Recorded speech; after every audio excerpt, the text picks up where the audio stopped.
Bienvenidos a Charlas en la U, el programa de opinión de la Universidad del Valle.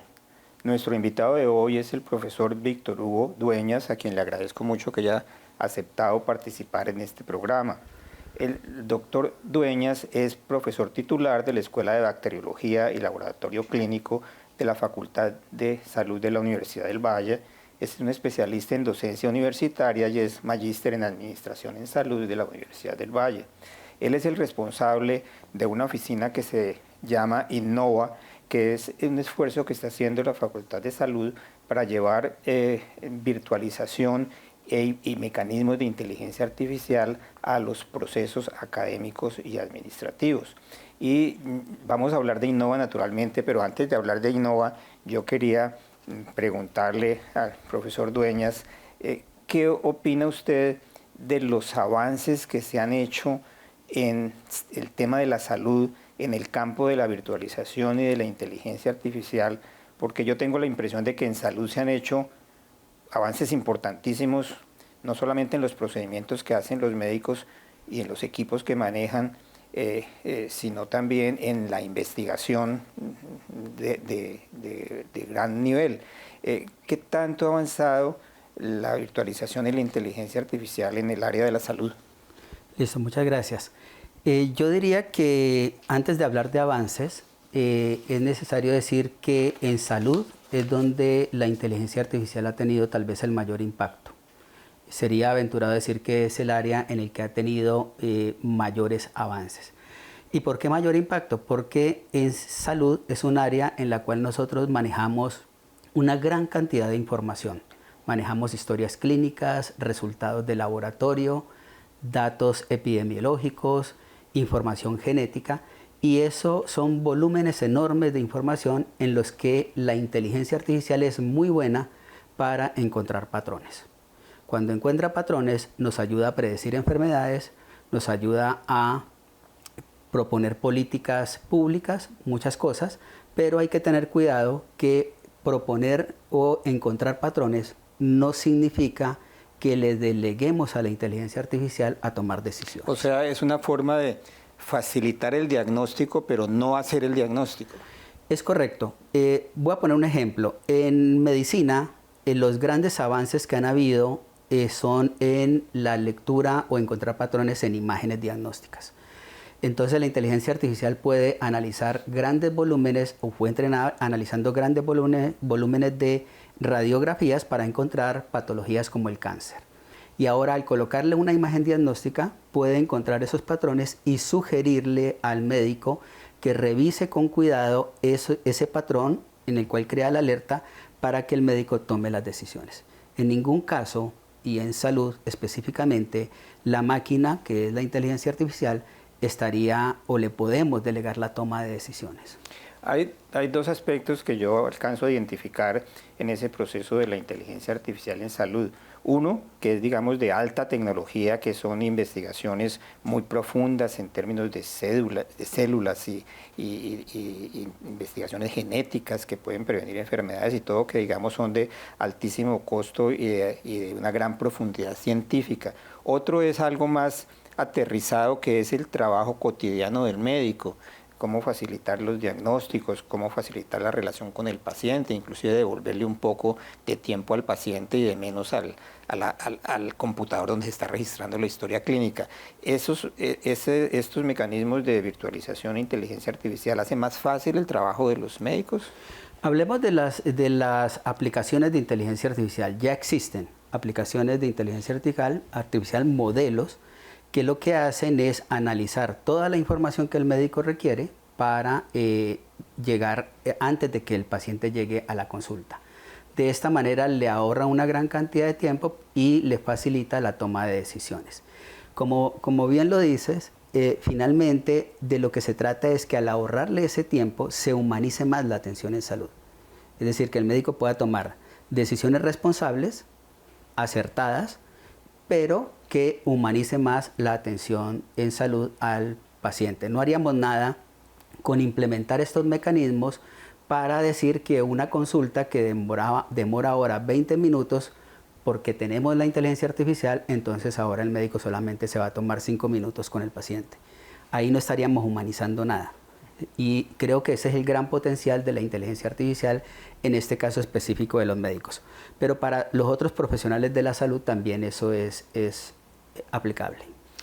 Hablemos entonces de Innova, porque entiendo que su intención es precisamente aterrizar estos criterios que usted está planteando en los procesos académicos y administrativos de la Facultad de Salud. ¿Qué es Innova? Bueno, me gustaría describir Innova como una estructura recientemente creada en la cual nosotros tomamos la tecnología y tratamos de convertirla, digámoslo de esa manera, en soluciones concretas, bien sea para la educación, para la atención en salud, para la investigación y para la extensión. Es decir, siempre al servicio de las personas. Y lógicamente la tecnología es costosa, por lo tanto, Innova se articula con diferentes dependencias de la universidad, es decir, nos articulamos de algún modo con la DINTED, que es la Dirección de Nuevas Tecnologías y Educación Virtual, nos articulamos con el campus virtual, pero también nos podemos articular con equipos multidisciplinarios. Debemos articularnos con pedagogos, con ingenieros, con comunicadores sociales para poder producir lo que le estoy mencionando. Y además voy a ir un poco más amplio. Tenemos que articularnos entre universidades. La inteligencia artificial es costosa por la cuestión de la computación y por lo tanto una sola universidad no va a hacer la diferencia. Trabajar de manera divergente, separada, cada universidad por su lado, lo que hará es consumir una gran cantidad de recursos, pero no tendremos mucho impacto. Innova tiene unos principios sobre los cuales se estableció. ¿Cuáles son esos principios que inspiran el trabajo de Innova? Bueno, Innova es, como estructura es reciente, es de esta decanatura, pero recoge la experiencia de muchos años de la universidad y específicamente de la Facultad de Salud, trabajando en temas de virtualización y de tecnologías educativas. Teníamos antes de Innova UNAVI, que significa Unidad de Apoyo a la Virtualización, pero con los nuevos principios de los cuales le voy a hablar ahora, se quedaba bastante corta. Entonces, UNAVI le da paso a Innova precisamente para ampliar ese horizonte de transformación digital e inteligencia artificial. Los principios que nos orientan son innovación, por supuesto, calidad académica, pertinencia pedagógica en lo que nosotros hacemos, trabajo en equipo interdisciplinario, la parte ética, uso de la inteligencia artificial y de las tecnologías de información y comunicación desde un punto de vista ético, y la parte de la mejora continua. Hablemos de las áreas de trabajo de Innova. ¿En qué consiste realmente la idea de virtualización de los cursos y los programas académicos? Ustedes funcionan con un modelo que se llama ADIE, que es un modelo con patrones internacionales. ¿Qué es ese modelo ADIE? Bueno, antes de hablar del modelo ADIE, es necesario como pensar que después de la pandemia nos quedó un concepto un poco liviano de lo que es la virtualización, porque la pandemia nos obligó a nosotros a reproducir en el ambiente virtual, es decir, en el ambiente digital, exactamente lo que se hacía en el aula. Entonces el profesor dictaba su clase, los estudiantes estaban en sus casas viendo las pantallas. Virtualizar un curso es repensar esa experiencia pedagógica, repensar cómo aprende el estudiante. O sea, en el momento de la virtualización, que no era algo muy consciente, puesto porque la pandemia llevó a una virtualización automática e inmediata, por así decirlo, correcto, y lo que hicieron fue más o menos desplazar el aula a las casas de los alumnos, pero muy pronto tuvieron que darse cuenta de que eso tenía que obedecer a unos criterios de educación muy diferentes. Correcto. Entonces, cuando nosotros virtualizamos un curso, pues parte del profesor como profesor autor. Entonces, el profesor ve la necesidad de virtualizar el curso total o parcialmente, quiere saber cómo podría el estudiante aprender de manera mejor, qué trabajo el estudiante puede hacer de manera autónoma, qué tipo de trabajo tiene que estar acompañado con el profesor, cómo lo va a evaluar, y en ese sentido ahí es donde entra Innova. Y lógicamente tenemos que hacerlo con base en unos estándares, y el estándar uno de ellos es el modelo ADIE. ADIE significa análisis, desarrollo, análisis, diseño, desarrollo, implementación y evaluación. En cada una de esas fases, nosotros trabajamos con el profesor, autor, profesor o profesor autor, para llegar a organizar no solamente una transmisión de contenidos, sino toda una experiencia de aprendizaje para el estudiante, incluso diseñando y creando actividades académicas en el que el estudiante aplique lo que ha aprendido. Esa es la parte como de virtualización. ¿Qué tantos cursos se han virtualizado en la Facultad de Salud y como eso también se relaciona con el resto de la universidad? ¿Qué tanto ha avanzado la universidad en general en la virtualización de cursos? Ok, en la virtualización de cursos hemos avanzado bastante, pero no en la virtualización completa de un curso, dado que en relación con el Ministerio de Educación, los programas académicos son presenciales. Entonces no tenemos un margen grande ahí de virtualizar todos los cursos de un programa académico. Lo que sí hemos hecho es virtualizar partes de un curso, en la cual el profesor, para algunas secciones del curso, utiliza actividades académicas, recursos educativos digitales y podemos entonces nosotros ahí apoyarlo. Pero perdón, me llama la atención lo que usted dice porque parecería que hubiera como una especie de dificultad burocrática de parte de la reglamentación de los cursos que lo reglamenta el Ministerio de Educación y el Ministerio de Salud en la Facultad de Salud que impiden, que faciliten que haya programas de virtualización completos. Si el programa académico está definido desde un comienzo en su creación como un programa virtual, ahí hago la aclaración que quien lo virtualiza completamente es la Dirección de Nuevas Tecnologías y Educación Virtual de la Universidad del Valle. Y en eso no hay ninguna traba. Lo que sucede es que con los programas académicos presenciales, el ministerio se cuida, digamos que sería una cuestión más normativa, de que si es presencial, pues la mayoría de las actividades debe ser en la presencialidad física, el estudiante con el profesor. Pero tenemos un margen para poder virtualizar o completamente algunos cursos. Sí, perdón, y en todo curso, especialmente en estos relacionados con salud, donde tiene que haber una relación pues con la gente, tiene que haber un factor presencial, eso yo lo entiendo, pero no se puede dificultar la aplicación de la virtualización de modo que no se puedan adelantar los cursos, manteniendo obviamente un elemento presencial. Claro, por eso ahí tenemos que ver es la parte de pertinencia pedagógica.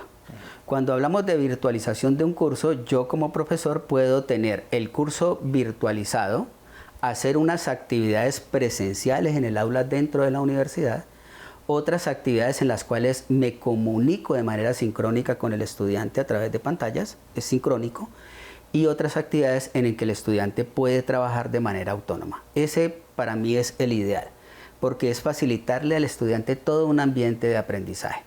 Y además mezclamos con aula invertida y otros tipos de actividades académicas que tenemos.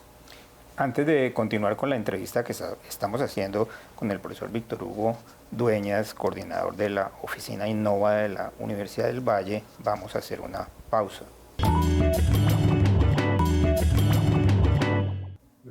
Continuamos con la entrevista que estamos haciendo con el profesor Víctor Hugo Dueñas, coordinador de la Oficina Innova de la Universidad del Valle. Él explicando los mecanismos de virtualización que hay en la universidad, mencionó el tema del aula invertida. ¿Qué es un aula invertida?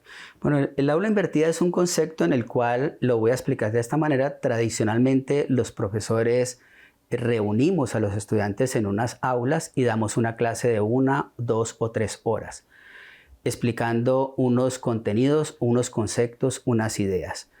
El aula invertida lo que hace es que invita al profesor a grabar el contenido de la clase, no la clase completa, sino lo esencial de esa clase, reduciendo el tiempo para que el estudiante pueda revisar en su tiempo independiente ese video educativo y luego en el aula, ya acompañado del profesor, se hace discusión sobre lo que entendió y no entendió de la clase que se dio de manera virtual. Ese es más o menos el concepto y es un concepto moderno de aprendizaje activo, incluso de aprendizaje colaborativo y de aprendizaje autónomo. Y ha dado buenos resultados. Hay publicaciones internacionales y nacionales que dan cuenta de el aprendizaje significativo que tiene que ver con el tiempo en el que el estudiante recuerda las cosas y cómo aplica esos conceptos en relación con una clase tradicional y una clase por aula invertida. Es decir, se han hecho incluso investigaciones sobre eso. Uno llega a la clase más o menos con la clase ya dictada, por así decirlo. Es correcto, es este concepto. En el tiempo que el estudiante está solo, escucha la clase. En el tiempo en el que el estudiante está acompañado del profesor y de sus pares estudiantes, hacemos discusión. Qué bueno, no me tocó a mí, infortunadamente, eso cuando estudié Derecho y Economía. ¿Qué avances se han hecho en el diseño y producción de recursos educativos digitales? Ustedes tienen una plataforma para facilitar esos procesos que se llama UVAS. ¿Qué es UVAS? Bueno, antes de hablar de UVAS, en la producción de recursos educativos digitales es donde más hemos avanzado. Los profesores están bastante interesados en producir esos recursos educativos para aplicarlos en aula invertida, como le decía. O sea, el estudiante ve esos contenidos en su casa y luego acá se entra a hacer discusión, profundización. Entonces hemos producido bastantes recursos educativos y estamos trabajando en varios de ellos. Recursos educativos como video educativo, videos animados, podcasts, simulaciones. Tenemos gran potencial de hacer simulaciones, presentaciones interactivas, etc. Esos recursos educativos digitales se tomó la decisión en la Facultad de Salud de que no solamente estuvieran al servicio de los estudiantes a los cuales se le da la clase, sino que estuvieran alojados en una unidad virtual para que fueran de libre acceso para los estudiantes de la universidad, por supuesto, pero para estudiantes de otras universidades, profesores de otras universidades y la ciudadanía en general, porque tenemos contenidos de toda clase. Esa unidad la llamamos Unidad Virtual de Aprendizaje en Salud, que en sus siglas es UVAS, perdón, eso es lo que significa, y entonces es una unidad virtual, un repositorio en el que nosotros colocamos esos recursos de manera abierta. El campus virtual de la universidad es algo que existe desde hace varios años y se ha tratado pues de hacer un poco esto mismo desde la administración general de la universidad, por así decirlo. ¿Cuál es la relación de Innova con el campus virtual? Yo explicaría esto de una manera sencilla. El campus virtual es la casa. Innova es lo que organiza lo que ocurre dentro de esa casa. El campus virtual es un espacio que permite alojar muchas cosas. Pero si no sabemos diseñar o si no diseñamos esa experiencia educativa, pues el campus virtual se convierte en un repositorio de cosas no articuladas, que yo bien podría mandárselas por correo al estudiante o crear un drive para que el estudiante lo descargue. Entonces el campus virtual, desde el punto de vista técnico, es una plataforma de gestión del aprendizaje. Innova lo que hace es crear todos los recursos y toda la experiencia educativa para el estudiante y alojarla en ese campus virtual. O sea, no competimos con el campus virtual, lo complementamos. Ahí en el proceso educativo hay obviamente dos partes. Una parte son los estudiantes y la otra son los profesores.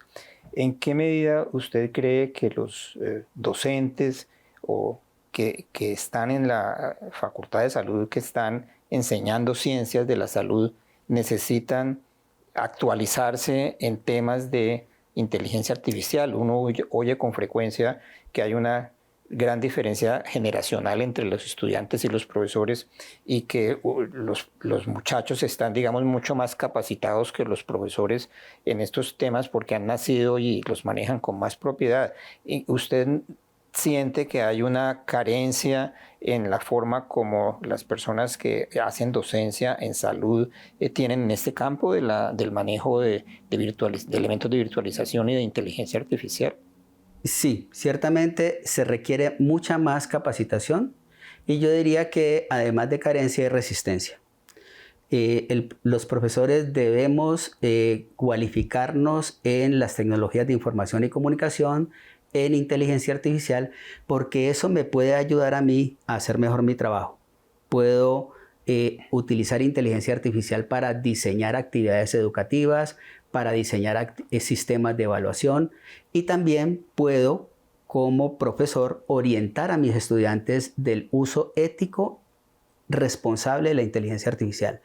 ¿Cuándo la puede usar? ¿Cuándo no la puede usar? Pero vamos a hacer un trabajo en el aula sin inteligencia artificial. Es decir, no tener esa resistencia a que hay que prohibir la inteligencia artificial para los estudiantes. La inteligencia artificial debe ser mirada como una herramienta más con la que el estudiante puede potenciar su aprendizaje. Y para eso necesitan de la guía de nosotros. Como usted lo decía, ellos son más tecnológicos, pero no son más tecnológicos en estos aspectos puntuales, son más tecnológicos en la revisión de redes sociales, qué sé yo. Pero en la parte del uso adecuado de la inteligencia artificial, en eso se requiere bastante capacitación también para los estudiantes. Sí, hay un concepto que me llama a mí la atención, que me parece un concepto muy seductor, pues que se relaciona con lo que usted está diciendo, que es fortalecer el aprendizaje de modo autónomo. Es algo así como que los profesores tienen que generar autonomía en los estudiantes, en sus mecanismos de enseñanza. Claro que sí, la inteligencia artificial nos puso a los profesores en una situación bastante compleja. Antes de la inteligencia artificial, el profesor es quien tenía el conocimiento en el aula. Ahora la inteligencia artificial le proporciona al estudiante bien manejada ese conocimiento. Voy a poner un ejemplo. Yo hace poco le hice a la inteligencia artificial preguntas ChatGPT, normalito, acerca de lo que yo les enseño a mis estudiantes, y lo que me responde es completamente cierto. No inventa ni nada, porque es algo muy básico para un estudiante de pregrado. Entonces, entro yo en la cuestión o a preguntarme entonces cuál es mi papel dentro del aula. Si el estudiante puede preguntarle al modelo cuál es mi papel. Entonces, mi papel es orientarlo a que él tenga un aprendizaje autónomo. Mi papel es orientarlo a que cuestione la inteligencia artificial, a que tenga pensamiento crítico, a que ese pensamiento crítico lo oriente a soluciones reales que suceden en Colombia y en el contexto. Ese es mi papel, porque ya hay una inteligencia más inteligente que yo, creada por nosotros, pero que tiene mucho más conocimiento de medicina de transfusión, que es mi área, que lo que puedo tener yo. Pero no tiene el control del procedimiento educativo, sino simplemente la información, pues la información de alto nivel. Eso me lleva a preguntarle algo que también suscita mi curiosidad, y es un poco lo que hay detrás de toda la organización de Innova. Esos procedimientos de imponer mecanismos de inteligencia artificial a programas y procedimientos están establecidos. ¿Existe una metodología propia para aplicar la inteligencia artificial en el tema de educación en salud? No voy a referirme solamente en salud. Hace poco se hizo tuvimos una información de las universidades que ya tenían lineamientos para el uso de la inteligencia artificial. Y solamente un 12% de las universidades colombianas ya tenían lineamientos concretos. No voy a decir si buenos, regulares o malos. O sea, una metodología de aplicación del... Más unos lineamientos desde el punto de vista de la ética, no de la aplicación en sí. Un 33% de las universidades ya estaban en ese proceso, entre ellas la Universidad del Valle, que pronto saldrán los lineamientos, y el resto de las universidades no habían hablado de ese asunto. Entonces, ¿qué es lo que sucede? Lo primero es tener gobernanza sobre eso. ¿Qué es lo que vamos a hacer con la inteligencia artificial? ¿Cómo apoya Innova proyectos académicos específicos? Porque puede haber, digamos, refiriéndonos a la Facultad de Salud, que es tan grande, pues, que es casi una universidad en sí misma, con todas sus áreas. ¿Cómo pueden ustedes, con ese grupo profesional que tienen, que incluye ingenieros y que incluye especialistas en temas de salud, cómo pueden apoyar proyectos académicos específicos y que han apoyado específicamente? Bueno, voy a poner dos ejemplos para ilustrarlos. Se nos acercó una profesora con este problema. Un tema que ella da a los estudiantes de pregrado es un tema que reiterativamente no es comprendido por ellos. Hay dificultad en que el estudiante lo comprenda. Cuando llega Innova con ese problema, vemos el tema y decidimos utilizar tecnologías de información y comunicación, inteligencia artificial, para el tema, llevarlo a una actividad en la que le presentábamos el contenido del estudiante en función de unas animaciones con superhéroes. Entonces se hace divertido. Entonces ahí apoyamos eso y ya ha sido evaluado por estudiantes y se ve que el tema les llega mucho más. El otro tema específico es la parte de diseño de casos clínicos. Como no es ético y no podemos tener el consentimiento de los pacientes para que no podamos utilizar su caso, entonces lo que nosotros podemos hacer es con inteligencia artificial en local producir unas matrices en la cual el médico o el profesor coloca las variables que requiere y el agente combina esas variables para producir casos simulados con datos que el médico proporciona. Y esos casos son analizados por los profesores en primera instancia para que tengan el propósito y luego puestos al servicio de los estudiantes. Y una pregunta final, usted que está tan involucrado en esos temas, ¿qué opina usted de la idea de que la inteligencia artificial va a dominar el mundo antes pues, de que pase una generación y que vamos a ser todos o unas personas que no tenemos nada que hacer o unas personas que estamos sometidas en todas nuestras decisiones a mecanismos de inteligencia artificial? Bueno, yo empezaría diciendo que la inteligencia artificial va a reemplazar al profesional que se resista a usarla.